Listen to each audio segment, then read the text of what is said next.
You're listening to Shooting Hoops with your hosts, Dia Miller and Adam Drexler.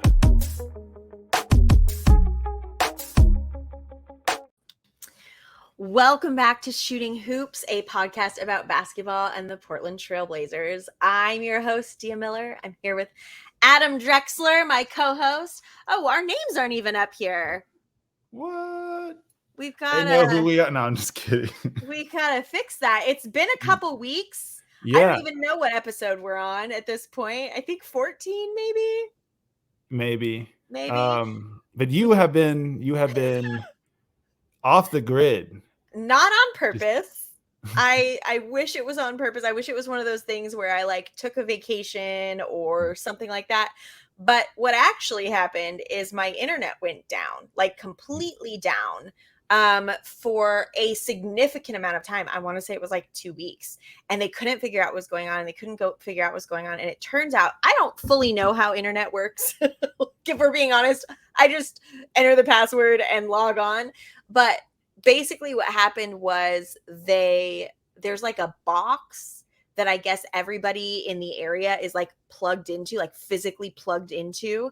And someone signed up for internet in my area and there weren't enough plugs. I don't know if it's actual plugs, but whatever. And so they unplugged me and plugged the new person in.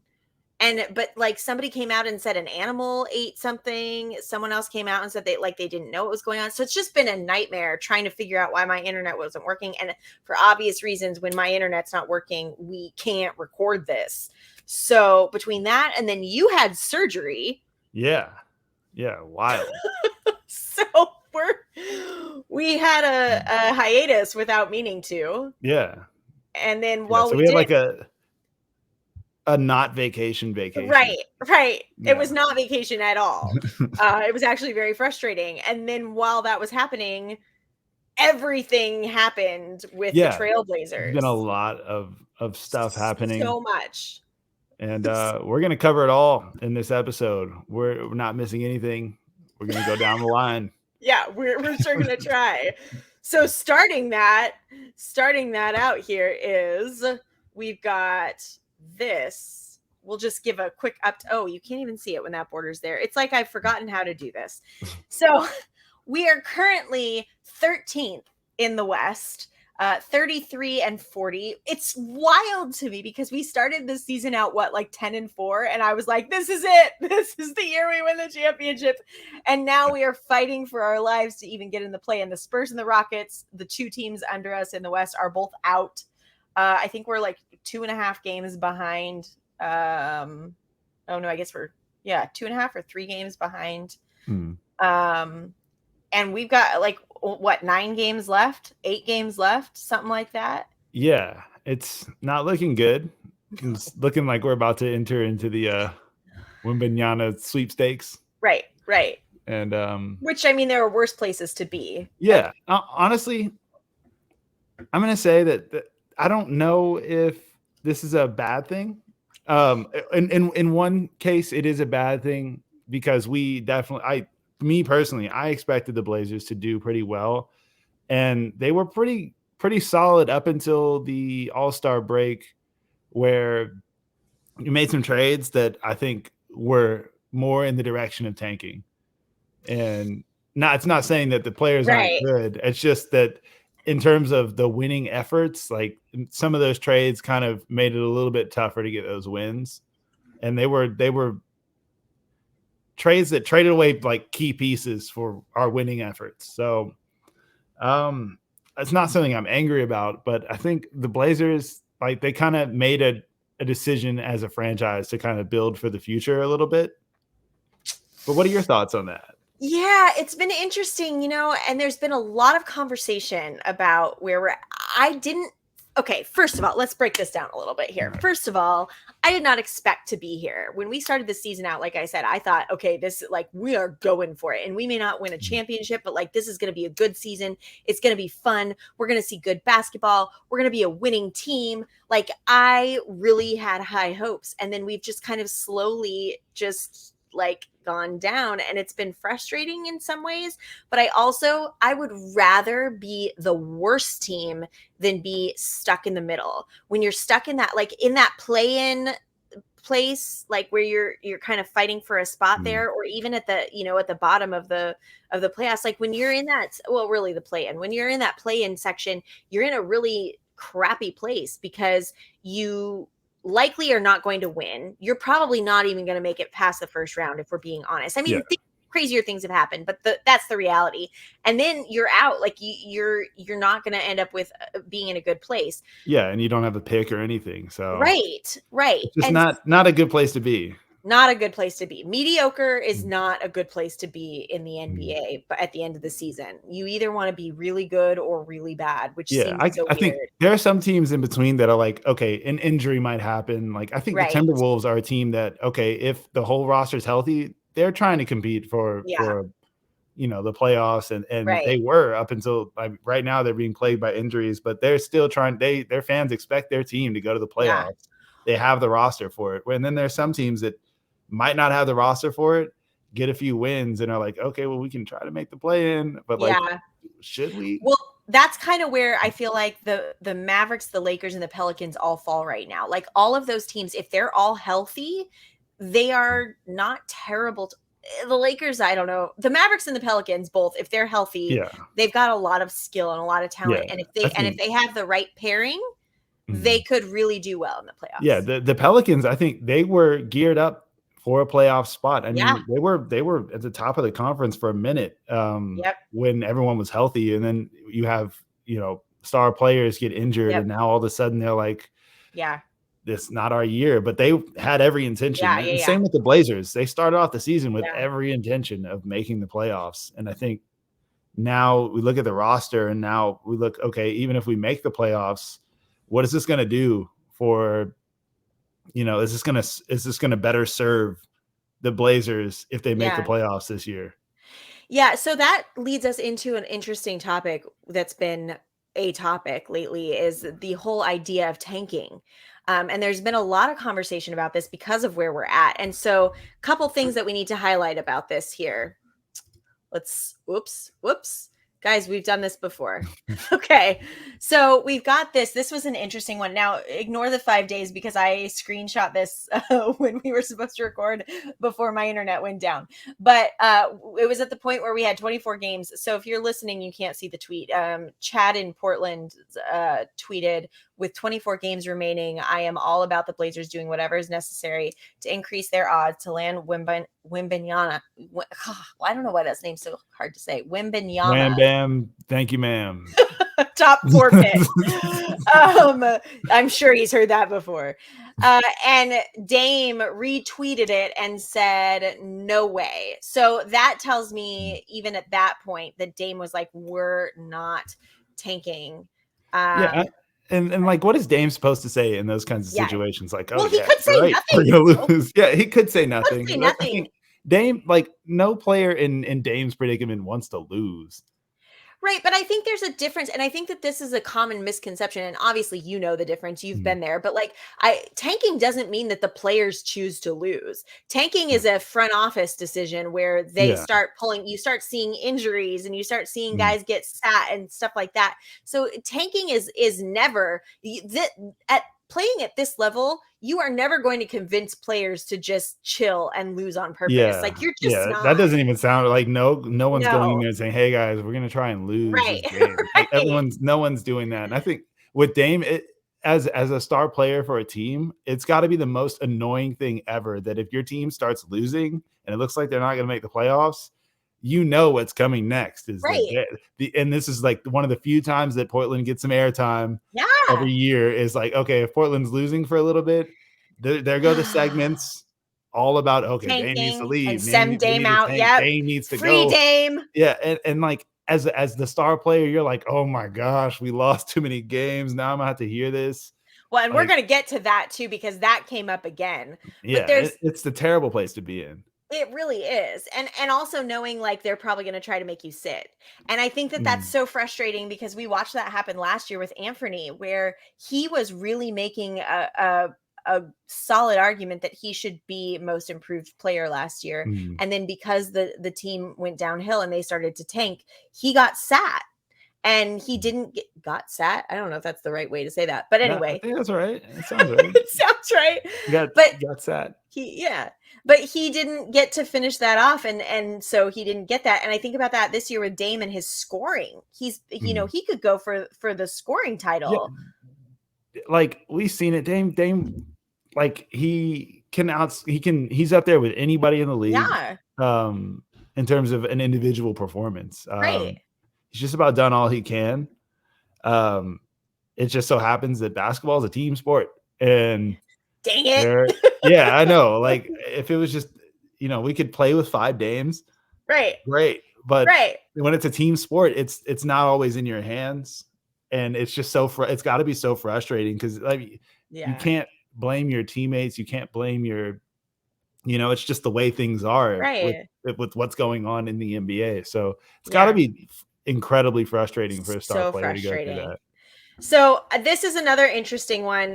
This is from Sean Hyken. And again, this is older than it's showing, but this was after Ant had been hurt. And there's a series of 3 tweets that Sean tweeted that I think are interesting to note. And he said, Anthony Simons has been upgraded to questionable tonight for the Blazers game against the Pelicans.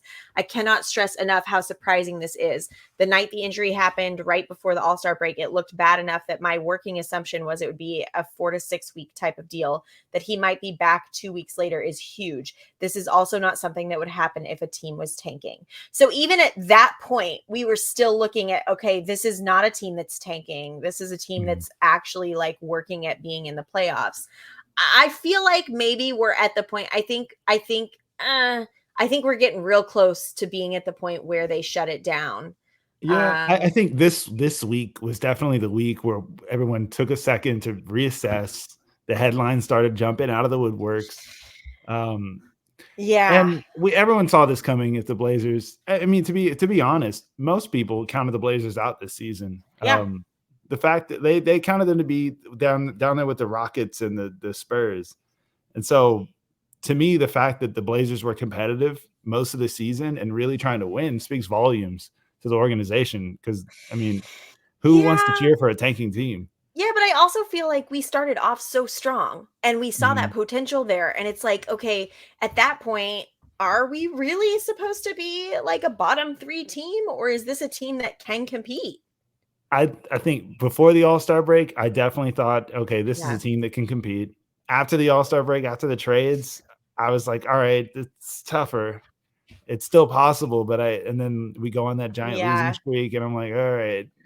And we've talked before on here about those trades and how I feel like this is a step towards something that is not fully complete. I feel like this has been a cycle of kind of making moves. And I know we've said on here before, I think this summer is going to be crucial. And if they make the right moves this summer, we're there. But if they don't, I think we're going to see some upsetting changes coming down the line here. Definitely. Quick. I think with the Portland Trailblazers, a lot of people will have to realize, okay, it's very tough to get another star. Yeah.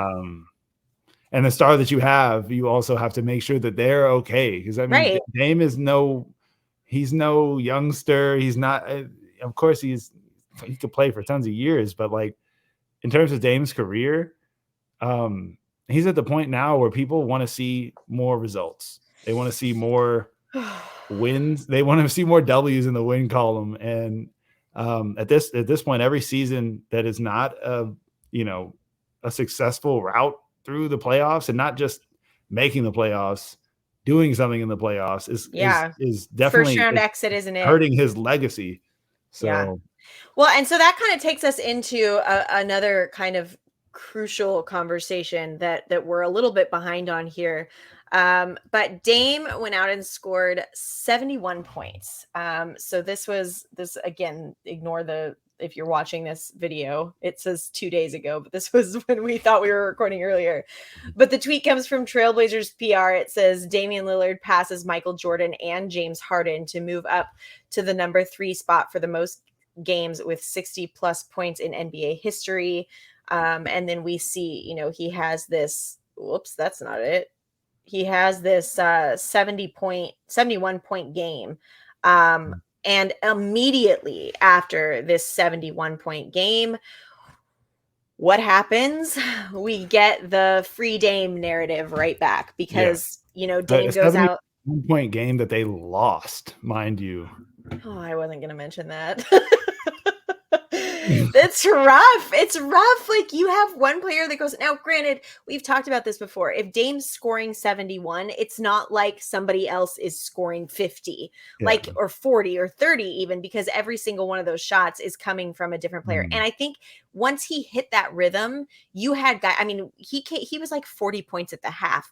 And I think at that point, guys were just feeding him shots because he was hot. He was shooting well. And I also think that his teammates want to see him succeed and they want to see him do these great things. And so I think they're on board with that. So when Dame gets hot like that, they're feeding him those shots. So it's not like, he had 71 points. It's not like the score was 150. 200 points. We're not talking about 71 on top of a normal scoring game. He's obviously taking those shots away from other guys, but still, you got to think that such an individual effort would lead to a win. And it's just, you would hope that to me kind of spoke to the roster and like what the potential is, because I mean, generally if a player scores over 50 points, their team's supposed to win. Right. Think about okay, for all my basketball players out there, think about, like, you're at the gym and you're playing just typical 5-on-5. The person you're guarding, you're playing a game to 12, and the person you're guarding scores all 12 points. Right. You think at some point someone's going to be like, hey, let's send 2 to go guard that guy. He's scoring all 12. Right. So or imagine, you're fired. You can't guard him anymore. Let someone else give it a try. Switch out. I'm going to guard. Like, so that is no easy task to like get 71 points scored on you as a defender. That's tough.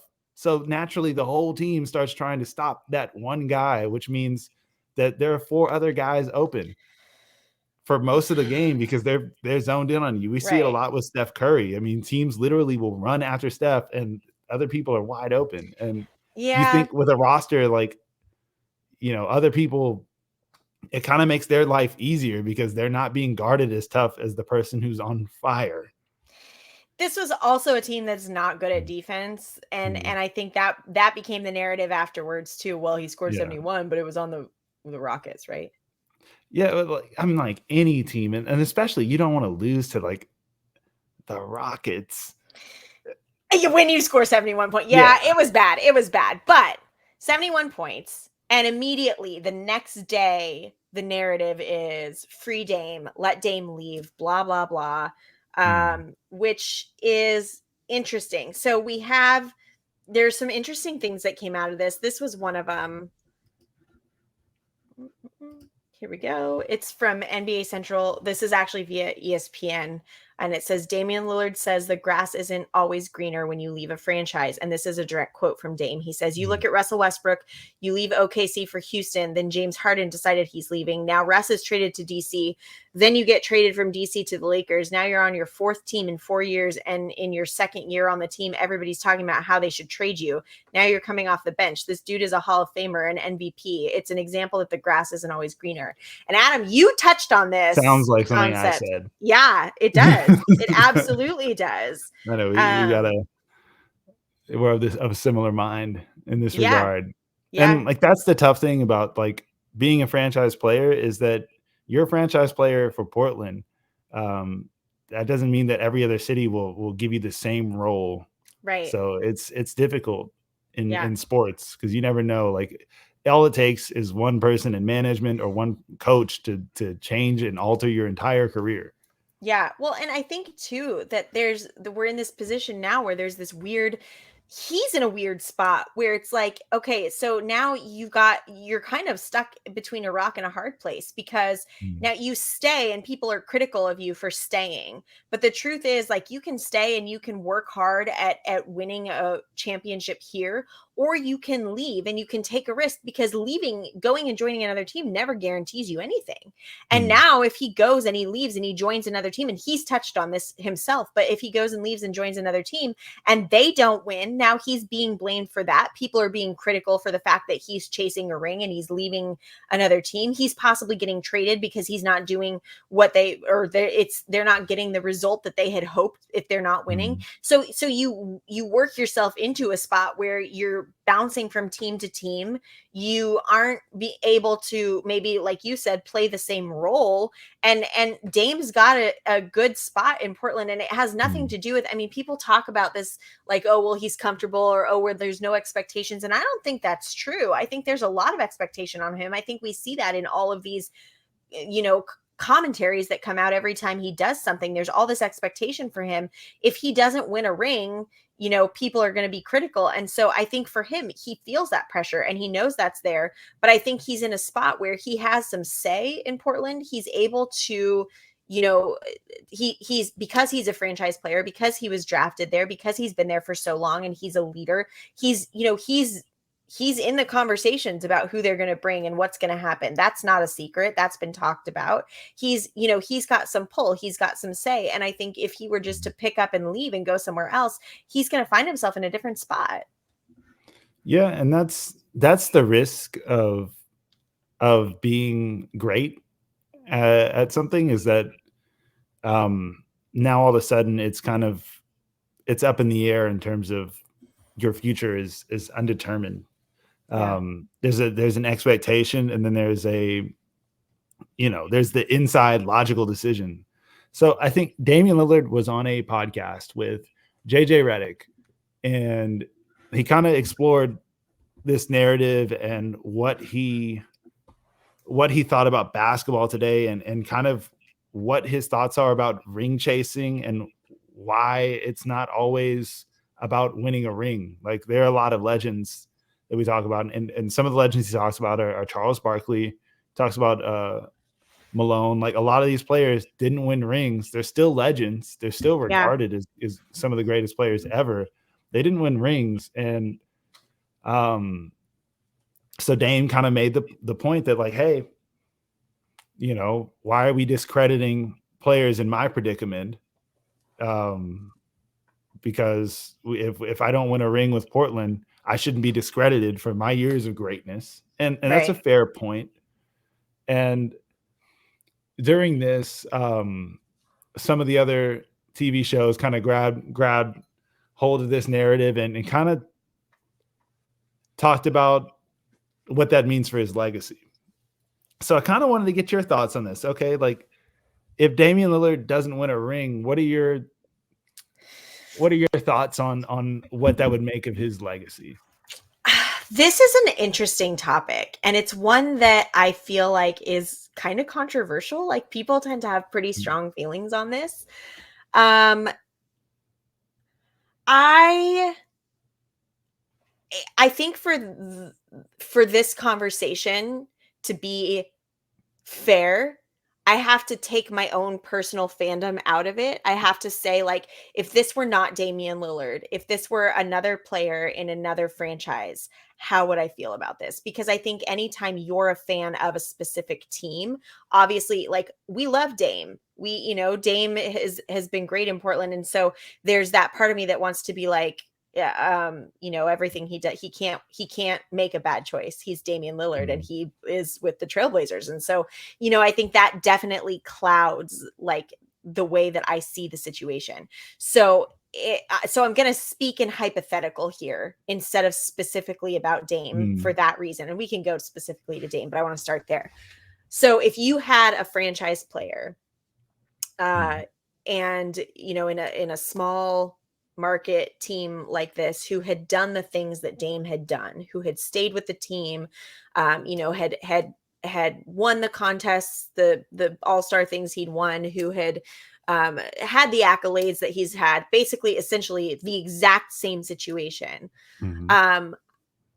I personally think that the number of rings you have should not be a big factor, or whether you have one or not. And the reason that I say that is because of exactly what you said a few minutes ago, that this is a team game. You can be the best player in the world, and if you don't have the right team around you, you are not going to win a championship. Michael Jordan doesn't win a championship with other teams. You know, you have a situation like that where, or like Clyde Drexler does win a championship with other teams. So it's not an individual game. You can't just say, well, this guy, you know, I mean, look at the Lakers, who were stacked on, you know, on paper. I say that all the time, but like when you looked at that team, that was a stacked roster, and yet they aren't winning. So you can't put this all on an individual. You can't put a ring on an individual. And yet we're talking about an individual career. If we're talking about Dame at the end of his career, if he doesn't win a ring, and we're talking about Damian Lillard, the individual basketball player, I don't think rings should be the factor there, because it's not something you can win on your own, and it's not something you always have control over. Because even if he did choose to leave, again, it's not something you have control over. He has control over how many 3-point shots he makes. He has control over how his season as an individual player plays out, whether he gets an all-star nod, whether he gets, you know, whatever. He has control over those things. That's his skill and his ability. The team accolades are not the same thing. And so for me, I don't factor that in. When I'm looking at a player in general and their, you know, their legacy, that's not something that I think impacts their legacy, in my opinion. Honestly, if I'm looking, I think about that like with Chris Paul, who's a great player and he's never won a ring. And I'm looking at that thinking, if anything, like, man, that really sucks for him that he hasn't won a ring. He deserves to have won a ring. That doesn't change how I see him as a player. If he goes out and wins a ring this season, I'm not going to think he's a better player than I thought he was at the beginning of this season. That doesn't change it for me. Like, I don't see him as being better now because he has a championship ring. Now, I definitely think that it's something that's a goal and it's something that players strive for, but I don't think it's how you should measure an individual career. Yeah. And those are all good points. Like, I think it's something that it comes down to personal. I mean, when I'm looking at it in terms of somebody's legacy, personal feelings are kind of different, but like in a general consensus, the way people view people is different based upon their legacy. Absolutely. So in the spirit of that, let me read off some numbers just for funsies. Okay. I'm just going to read off a few numbers. I feel like this is not going to end up being fun. It might be. Okay. And this is just purely for the listeners, just to like figure out who they are in terms of where they land in this argument. Okay. So I'm just going to list off three different players' statistics. So this does sound fun. and I want you to just kind of, in your opinion, who do you think is the better best player? Okay. All right. Okay. So here goes the first one in no particular order. Okay.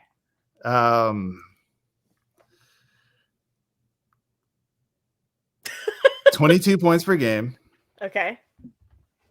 On 46% field goal percentage. Okay. 4 rebounds and 4.3 assists per game. Okay. Okay, here's another one. 25 points per game. Okay. 4.2 rebounds per game. Okay. And 6.7 assists per game. Do you know, did you say percentage on that one? Percentage is 43.9, but the percentage is, it kind of doesn't matter in this case. I was just curious. Okay, and now the last one is 17.9 points per game. Okay. 47%. 4.5 rebounds per game and 9.5 assists per game. Okay, well, so in how many assists was the first one? All right, the first one was 4.3 assists, 4 rebounds, 22 points. So that's medium in terms, if we're talking about like points per game to assist and rebounds. Okay, first one is 22 points per game. So that's right in the middle. The second one is 25 points. 25 points per game and 6.7 assists, so better. Yeah. Better numbers. And the last one is the only thing that's better than the other two is assists. It's 17.9 points per game. Yeah. Same rebounds and 9.5 assists per game. Right. So you'd think player 2 would be. So you would think player 2 is in the middle. I mean, player 2 has the highest stats in terms of statistics. Yeah. Okay. Now here goes the interesting part. So player 1 was Bradley Beal. He plays for the Washington Wizards. Mm-hmm. He's been with the same franchise. Right. Hasn't left. And of course, this man has averaged over 30 points a game. He has a scoring title. Pretty good player, right? Yeah.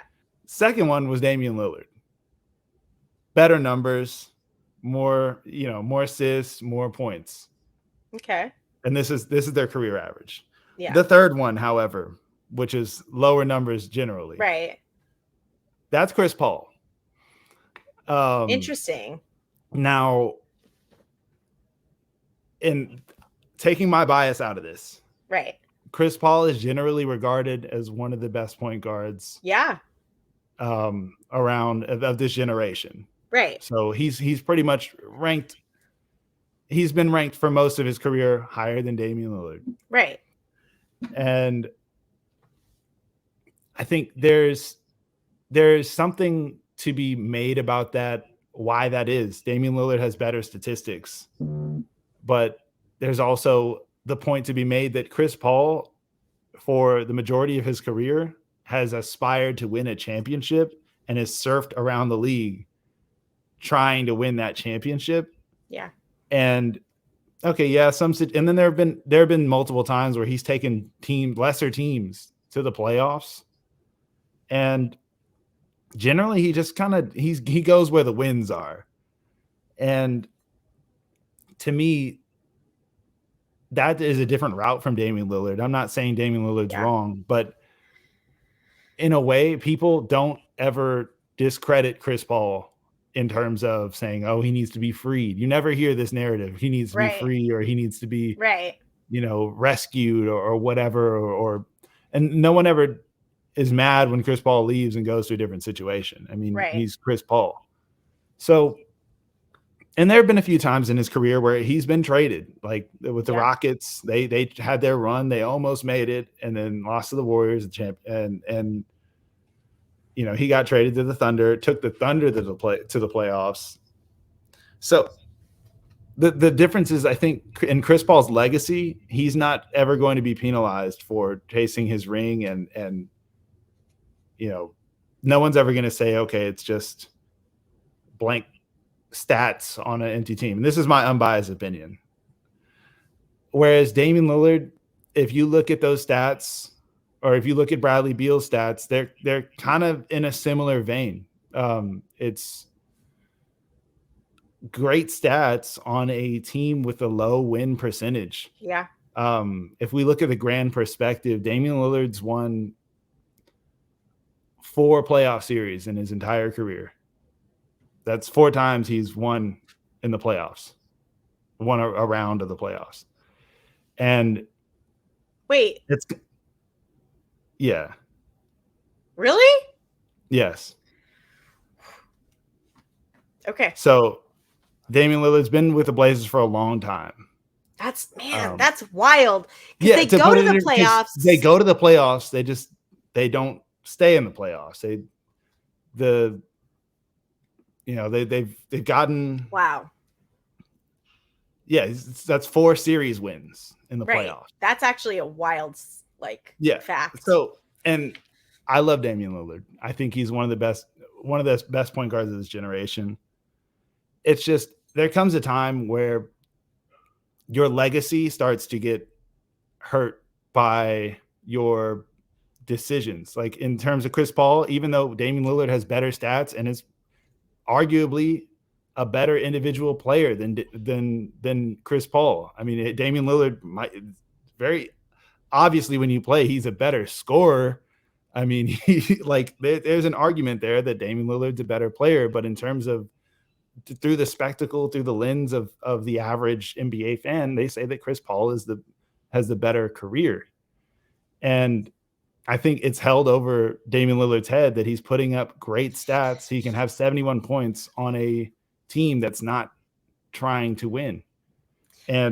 Or rather an organization that's not trying to put him in a position to win. Right.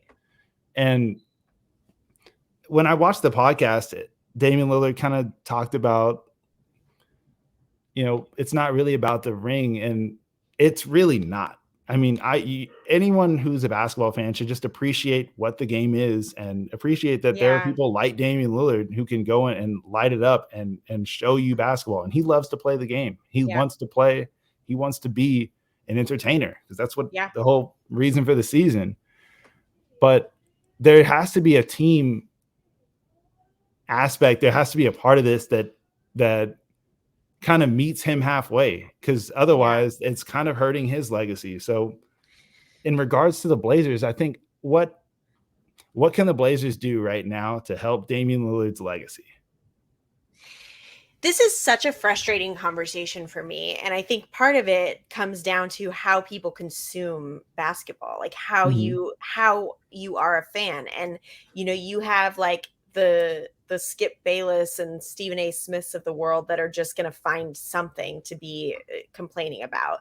And then you have the other, like dramatically other side of that, where you have fans like me who are like, we're going to win it all every year. And, the players on the Blazers can be not as good as other players, and I still am going to put them on a pedestal because they're on the Blazers.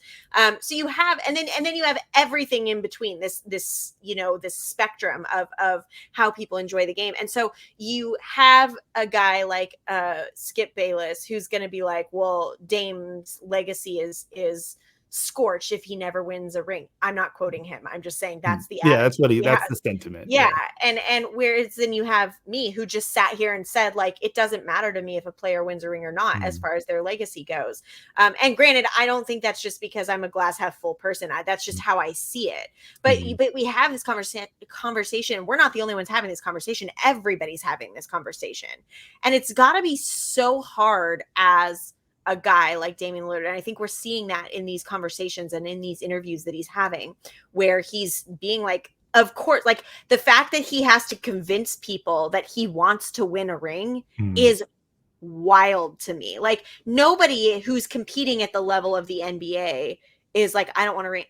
So this is kind of on this same level. Like I think about that as a photographer. Like there are times where like I've thought, man, I want to be a photographer with a franchise that's going to win a ring, because when you work for the franchise, like you also win a ring, even though technically you're not the one winning it. And there have been times where I've thought about that. I'm like, man, like it, because I go back and forth. Like, do I want to work for a team, or do I want to continue doing things the way that I do them?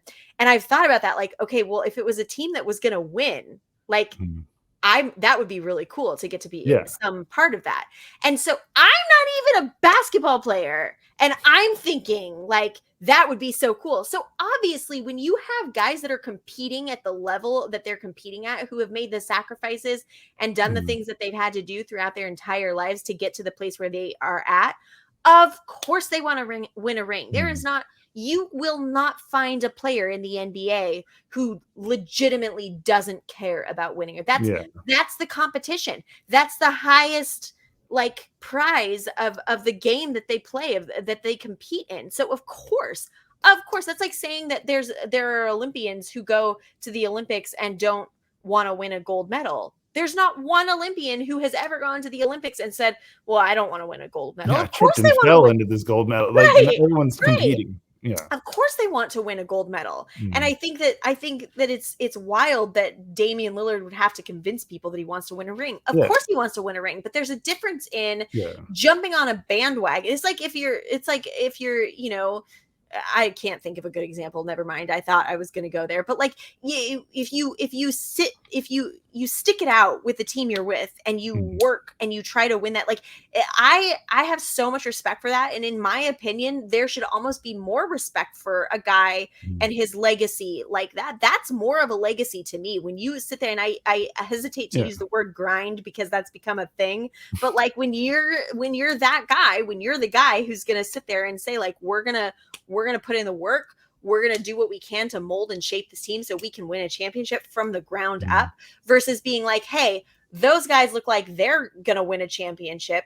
I'm going to go play with them because my chances are better. Like to me, like, and I am not discounting a ring. A ring is a ring. You win a championship with this team. You win a championship with this team. It doesn't matter. You win a championship. But to me, if we're talking about legacy, the guy that sticks it out and wins a ring with the team that he built from the ground, or that he was a part of from the ground up, has a very different legacy than a guy who says that team's already, on their way to a championship. I'm going to go play with them and wins that ring. To me, if you're talking about legacy, one of these things is better than the other. And that, again, the same ring, same accomplishment.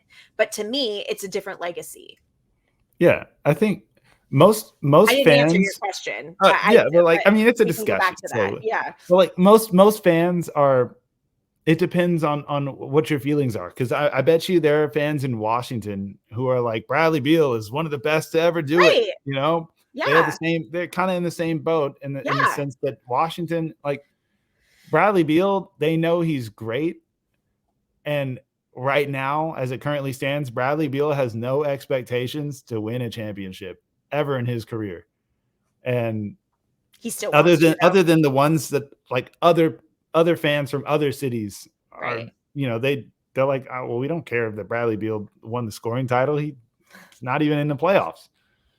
Whereas if you're in Portland, you're like, Damian Lillard is, he's one of the GOATs. Like he's the best for the city. And that's where like basketball fans are so weird, because two different types of fans want something from a particular player. And how it pertains to the player is, okay, if I'm Bradley Beal and I've won a scoring title, I have a lot of accolades to my name, I want to win with this team, but I'm being penalized by the rest of the league for staying with this team. It's like, but I'm in a comfortable position. Like, why would you leave your house and go sleep in your neighbor's house? Like, it doesn't make sense. Like, it's your house. Right. Why would you want to go somewhere else? I also think that maybe something that should be talked about more, maybe it is talked about enough, I feel like it should be talked about more, is like,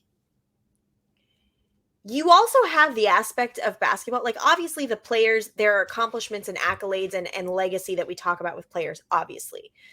But there's also this whole side that's fans and the players that play for the fans. I think often about the story of Kobe Bryant. I think his wife told this story about how he would always play if it was at all possible, because what if that kid came to see him and he wasn't playing? There are players, and yet Kobe Bryant was also one of the fiercest competitors that the NBA ever saw. So there can be both sides of this. And I think that something that a lot of NBA fans will never understand is what a Damian Lillard means to a small market fan base. Yeah. I think that what a player like Damian Lillard means for Portland Trailblazers fans, Damian Lillard's legacy within the NBA community or within fans as a whole may not be the same because if he doesn't win a championship. But Damian Lillard's legacy with Portland Trailblazers fans is unbreakable at this point. The fact that he's stuck it out, that he's been there, he's been in the trenches for so long, like I almost get emotional about this, which seems so stupid, but like as I'm talking about it, I start to get like kind of choked up, because I remember being a little girl watching your dad, and like watching as a little kid, I was not attached to the Portland Trailblazers. I was attached to Clyde Drexler.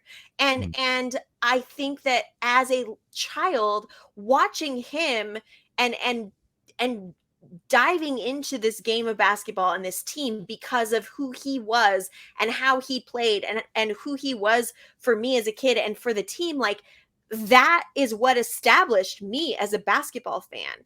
And I think about that often amongst this conversation we're having about Damian Lillard and how I wonder if I would be the Blazers fan that I am today had your dad not been on the team when I was a little kid. And I think about that with my kids. Today, I was at the mall with my daughter, who's 10, and we were looking for a Pelicans hat, which, for the record, if you live in the city of Los Angeles and you're looking for a Pelicans hat, don't. Just try to find it on Amazon. Plan ahead better than me. I'm taking my son to the Pelicans game on Saturday so he can finally see CJ McCollum in person. And the only thing he has is his Blazers jersey. And he was really upset about the fact that he's on a different team and he doesn't have anything. So I went to go find this Pelicans hat. Anyway, so I'm walking with my daughter, who is a huge Damian Lillard fan, and we're talking about this whole situation with the Pelicans and Jesse and CJ McCollum. And she looks at me and she says, "Mom, I just have to tell you, like, if Damian Lillard leaves the Blazers, I can't be a Blazer fan anymore. I'm gonna have to be a fan of wherever he goes." And it actually made me emotional because that's who I was. That was me at 10 years old when your dad got traded to the Rockets, and now suddenly I was a Rockets fan. And I think about that. I say all of this to say that we can talk about legacy in the form of rings. We can talk about the legacy in the form of personal accolades, in the all-star nods, in the scoring titles, in all these things. We can talk about legacy like that, but truly to me, the legacy of a player comes down to the fans and what that player does for the fans. And what Damian Lillard is doing for Portland Trailblazers fans is beautiful. I mean, really, truly, it's something of beauty. And I think that this narrative is not being spoken by Trailblazers fans. This narrative is being spoken by the national media, by fans outside, by fans who want Damian Lillard to come be on their team. And I think a large portion of people never really think about what this means for somebody like Damian Lillard. So to take you through my father's thought process, where, okay, at this point in Dame's career, he's in a similar place to my father was in. They had a good run. They had some good teams. My father's team, made it to the finals twice. Now all of a sudden the organization is like, all right, we're going to trade away all our assets. We're going to trade away all our people. We're going to rebuild. We're going to get rid of the coach that took you to the finals, and we're going to wing it. And so my father's sitting there. He's and this is his thought process. He says, I only have a few more years left in this league that I want to play. If we're not trying to win and I'm a competitor, what are we doing? So he's like, all right, well, put me somewhere where I can compete. Right. And that was his choice. And I respect it. And then, but you look at Damian Lillard's position. He's been there for some bad teams. He's been there for some good teams. He's been the focal point. He's made some teams good. And now he's at a position where I think this is one of the first times in his career where he's in a position that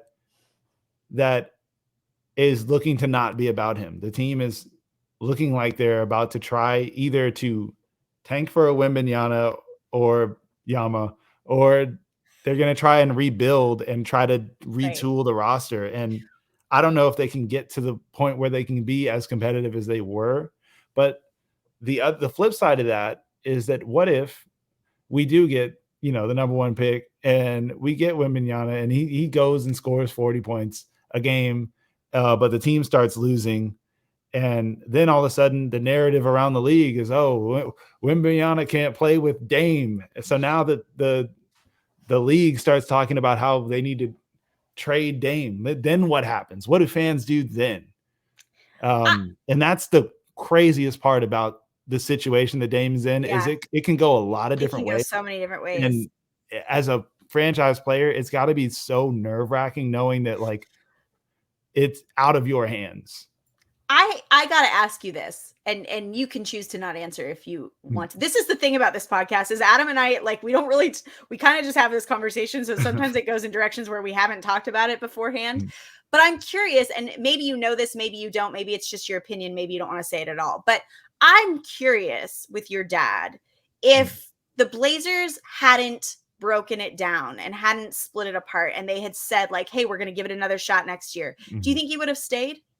Yeah, I think he just stayed. Yeah. So that to me is the one thing he just, like, anytime we talk about, he's like, they traded away all my guys and they got rid of my coach. Like, he was like, yeah, I met with them, and that was kind of them telling me that they didn't want to compete in the same regard because he had all the tools. I mean, you don't trip and fall into the finals. Right. So he's thinking, all right, we got all our guys. We know we can get there. Let's keep at it. Run it back. That's the team you run it back with. Yeah. So, I mean, and it comes down to front office, but I think that's kind of like the sentiment. People want to compete and their legacies are on the line. He's like, in his mind, he's like, man, I just lost Michael Jordan. My legacy's on the line. Like, I got to get back there. I got to go win a ring. He's got a ring. I need a ring. Yeah. So that as a player, you can't help but feel that way. And I think that's the interesting thing to me, because in fact, I think he alluded to that, if not came right out and said it when we had him on the podcast about how he wanted to be in Portland until they broke it all apart. And I think about that, and I think about Dame being in the position that he's in right now. And that's where I think we're at. I think we're at the point where, that's why I said, I think that this summer is going to be crucial. I think that this summer is going to be really crucial, because I think Dame has been very clear about the fact that he wants to be in Portland, that he wants to win a ring in Portland, that he wants to do all these things. Dame has been very clear about that. But I also think there comes a point where it's like, what are we doing? And if the franchise gets to a point where they break it all down and start to essentially rebuild, then I think we're in trouble. And I want to play this clip that you sent. Is this a good time? You want to throw that up there now? Okay. So this is from a post-game interview, I believe. Is this post-game media availability? Yeah, it's post-game, and they're kind of asking Dame about what his thoughts are about, the season's taking a turn. It's looking like they might not make the playoff spots, and Dame's talking about, okay, like, we might not make it. Right. So what are his plans for continuing to play? And earlier, I don't know if this is going to show in the clip, but earlier, the previous questions they were asking him were about his teammates, his younger teammates, who are kind of like still getting a feel for the league. And he's kind of answering them, but at the same time, he's kind of sitting there like, okay, yeah, that's great for them to get experience, but at the same time, like, at what cost? Let's experience some winning, And that's kind of, as a veteran franchise player, like, he is the one who's held accountable for the team's wins and losses, regardless of what he does. So he's kind of in a weird situation, but the clip kind of explains his thoughts on what he would want. Like, does he want to rebuild or not? Right. Moving forward. Like, what do we do from here? Okay. So here we go. That's not what I'm interested in. So that's the frustrating part of it, is talking about, for what's going to happen next season and us building. Like, that's not what I'm here to do, especially at this stage of my career. So as much as it is encouraging to promote that brand of basketball that you probably win with going forward, and that's what we got to learn to make a habit of. I mean, right now I'm not out there looking like, okay, we making these plays. This is what we got to start doing for next. That's. It's hard for me to remove myself from the present as far as that, and then go forward about being excited about what we doing that weekend. Yeah. And that's what I mean. That's what I'm talking about. That's like it's a special predicament that it happened. We don't see it a lot because it doesn't happen to a lot of players. A lot of players will have already jumped ship. Damian Lillard is one of the few players that he is expected to win because the Trailblazers usually are competitive. They typically don't take seasons off. Right. So when you come to a point now where the Blazers have made certain roster moves that make it appear as though the franchise is tanking, which is typically in the past, they've never really done that. They've made a few moves, but it's never been like, oh, you're tanking, you're done. It's been like, all right, we're going to trade this piece for a different piece that was still a good piece, you know? Yeah. And now with those losses and how things are winding up, people are like, okay, well, maybe you should just kind of tank. And Damian Lillard is not about that. So it's a weird place to be as a star player. Yeah. This is not a guy that's thrilled about tanking. You can see that in everything that he's said. And, you know, in that tweet we shared earlier, I think that the Blazers are in kind of a unique spot where they've got this talent in Dame where they should be trying to win a championship, but they also have this like other level of young players that are coming up. And it's almost like they're also rebuilding, or like they can't make up their mind about which direction they're going to go. And I think that's why I say I think it's going to be really telling this summer. And it's hard because you have these guys that are young that we get attached to, like as Blazer fans, and yet if they're going to do this, if they're going to really make a push for a championship while Dame's here, they're going to have to let some of those guys go and bring in some veteran players that can really push for this with him. And I think that's going to be hard. I think it's going to be hard for everybody. I think it's going to be hard for even for Dame, who, you know, builds relationships with these guys and gets attached to these guys. I think it's going to be hard for the team. I think it's going to be hard for fans. I think it's going to be just a hard transition. But I think if they don't do that, this window for Dame to win a championship is going to slip away. And I would, you know, I think I've been someone who's always said, until Damian Lillard says he wants to leave Portland, we believe that he's going to stay. And I truly, truly do. But I also think that if we get to a point where the franchise is not going to make a push for him to win a championship, I think he's earned the right to go somewhere else if he chooses to do that, if he wants to do that and pursue that. And I don't think fans should hold that against him. I think about that, you know, often. I think I think what they do in this offseason will kind of determine his next move, because essentially they would be forcing his hand. If he left, if they go out there and get a star player and Damian Lillard leaves, then that's not I don't know what to make of that. But if they go out there and are like, hey, we got some picks that we can trade in the future and we got some future first round picks, then and I'm Damian Lillard and I'm like, you just traded away all my pieces for some future first round, whatever. Then I'm furious. And I'm like, okay, well, I can't win with that. Well, so and you don't want to lose forever. You don't want to have a 71 point game and lose like that. I'm like, I brought this up earlier, but like, okay, 4 playoff series wins. That's Damian Lillard. I don't care who you are. And mind you, it's hard to win in the playoffs. This is not against him, but like, I know Damian Lillard sitting there like, I want to go down as one of the best point guards ever. Yeah. And in order to do that, he has to have some level of success in the postseason. So he's sitting there like, hey guys, help me, help you, help my legacy. Right. And I think for me, this comes down to, if this front office does not make some big crucial moves, they are going to be letting down a lot of people. And I think it is a tragic mistake if things do not change this summer. I think that it would be, I mean, I have been for years, I have been finding the positive spin on things, but I think that would be actually tragic if they do not make those moves, because I think that puts us in a position where Dame now is forced to make a really tough decision. Do I stay here and continue during a rebuild, essentially, where we may not win, where we are not competing for a championship, where we're just kind of existing in this space? Or do I leave after all this stuff I've said about wanting to win a ring in Portland? Do I leave this franchise and go pursue something else? And I think that if the franchise does not make big moves this summer, they put Damian Lillard in an impossible position.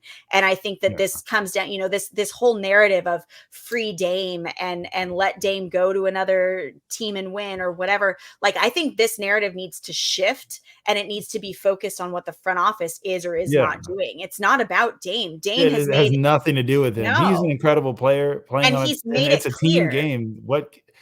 Any player that scores 71 points, it's like they're talented. What else do you want from him? He's talented. Like, what else do you want? He can only do so much on a team.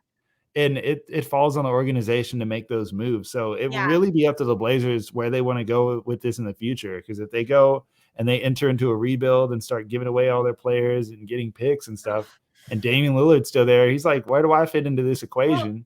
And it's so, I think that's the thing that's the most frustrating in all of this is it's like this stupid narrative about Dame is like, that's not fair to him, because at this point it's not even his to write. Like it's really truly on the front office, because if they don't make the moves, he is in an impossible position, and they have put him there. They have picked him up and put him right in that impossible position, because what do you do? Like now that's just an impossible place. So I hope, for everyone's sake, that for the Trailblazers, for fans, for Damian Lillard, I hope that this summer is a summer of big moves, because if it is not, that whole front office has let down everyone.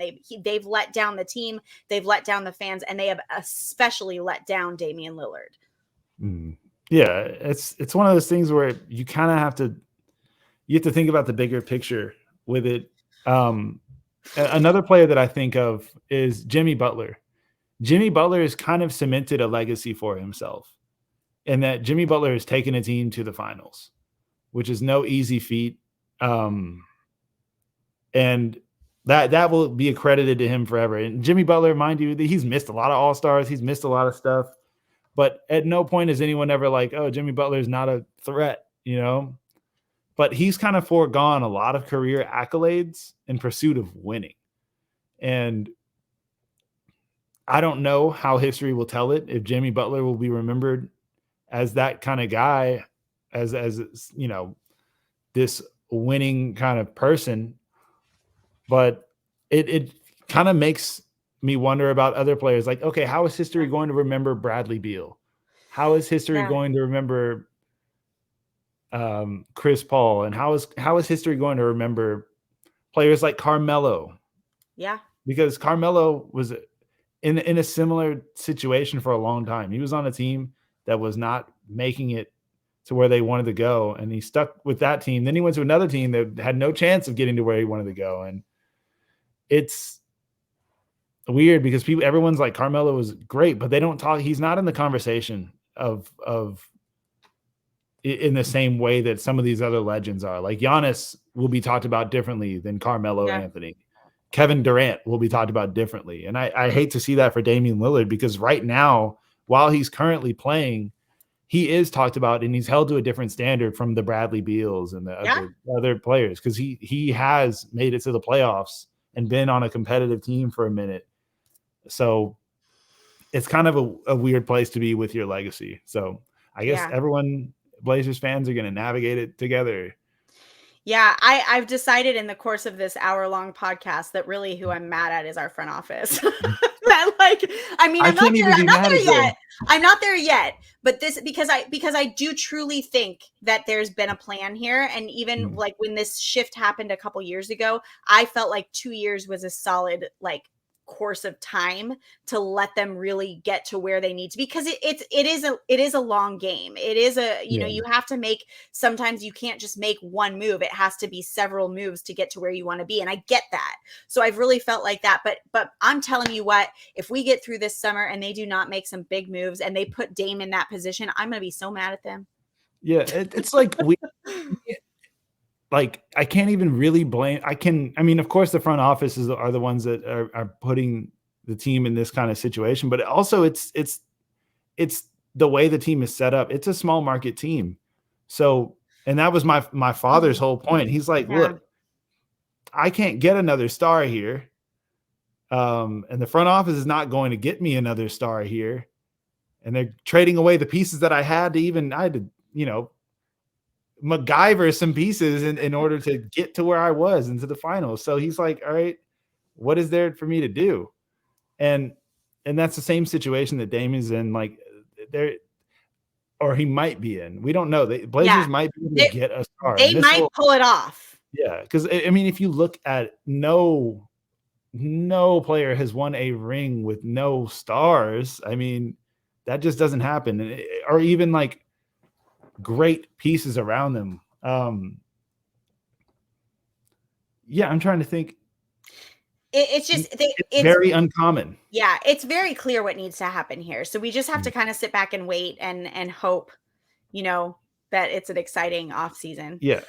And whatever it is, I just hope that Blazers fans are not pointing the finger at Dame ever. I don't think anyone is, but No. I think it's important for the media to realize that, like, hey, there's a lot of shakiness, a lot of uncertainty that goes with this. Dame has been in one place his whole career. He's comfortable there. He's the franchise player. Outside of this realm is a mystery. And who knows? He could go to another team. Something bad could happen. And all of a sudden, no one talks about Dame anymore. That's a scary thought to think that all the work you've done for a franchise can just be erased. Yeah, so absolutely. And it's a weird place to be in. Yeah, have some sympathy for these star players. It's tough. I feel like it's so funny because we had a couple other things to talk about, but this is just such a big thing, and not in the sense of like everybody's always talking about, well, they need to go somewhere else. Like that's been an ongoing thing, but I do think that like this conversation we're having, it's just such a like there's so many different sides to it, and man, it's a lot. It's a lot. But this summer will be telling, and we've got a little bit of the season left. We don't really know yet if this is a full tank or if they're going to really make that last push to try to make it into the play-in. I will say this, if they make it into the play-in, I actually have solid confidence that they'll make it into the playoffs. I think that that's been, the pattern that this I think if anyone can drag their team from where we are into a playoffs position, I think it's Damian Lillard. In terms of making it, okay, if they get to the play-in, I think Dame can drag them to the playoffs. He can drag them to the playoffs. But I'm like, at that point, do you want to see Dame struggle for 4 rounds to carry a team through a honestly, series? like that's kind of where we're at right now, where it's almost like I almost don't even want them to make it in, because at this point, like, we're not going to win this year. That's been very clear. So like with as little season as there is left, as much as I want to watch more Blazers basketball, I want to watch another round of basketball. I think about how exhausted, and this is why I hate the stupid play-in. I hate this so much. I don't like this change at all. But as much as like they're going to be in that last spot. They're going to have to win several games to even get into the playoffs, and then to get into the playoffs.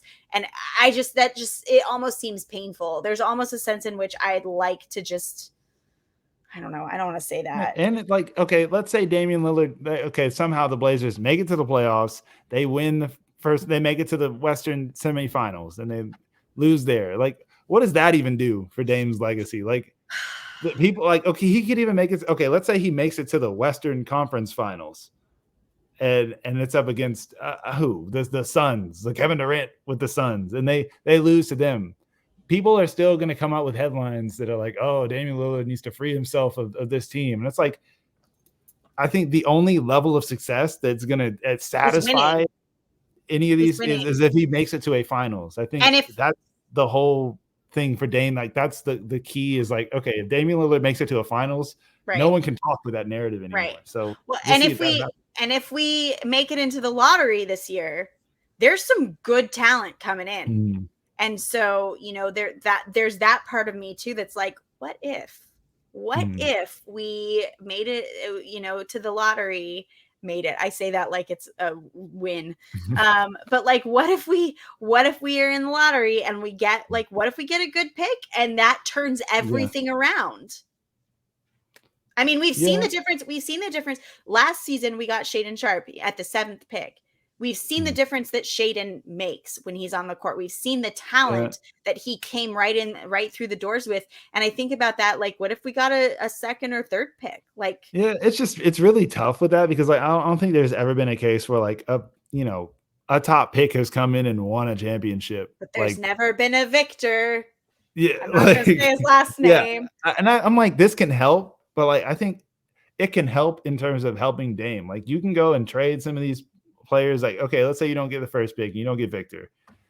Maybe there's a player in there you can trade right to go get a star or somebody to help Dame win or get to the finals or something. Absolutely. I mean, you send somebody like that to a team that's building, and Yeah, or well, that wouldn't work because then they don't have it. Anyway, you get the idea. Yeah, like and that's like in terms of my father, like no one was sitting there saying, "Oh, we got to get Drexler to another team. We got to free him." No one was saying that because there also wasn't social media. Yeah, there wasn't social media, but like it was essentially he was taking the team to the finals. Like that was like no one was saying free him, free this, and mind you, the front office was doing all they could, and like they just happened to have a good group together. Right. And in Dame's case, he's had some good groups, he's had some not so good groups, and like it just hasn't been a fit that has a winning formula yet. So I'm really hoping that something happens that is this just season, next season. Yeah, next season's gonna be this season. I'm like, okay, even if we do manage to make it to the playoffs,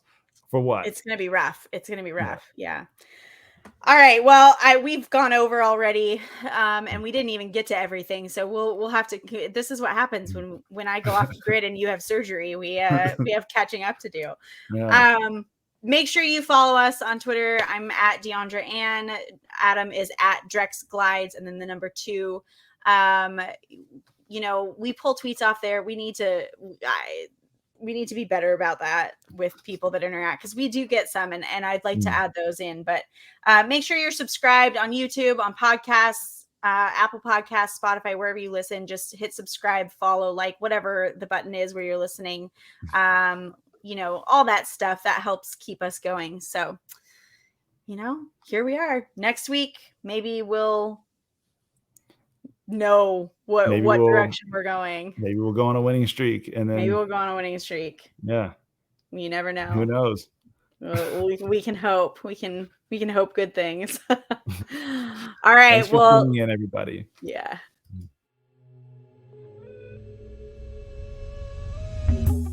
You're listening to Shooting Hoops with your hosts, Dia Miller and Adam Drexler.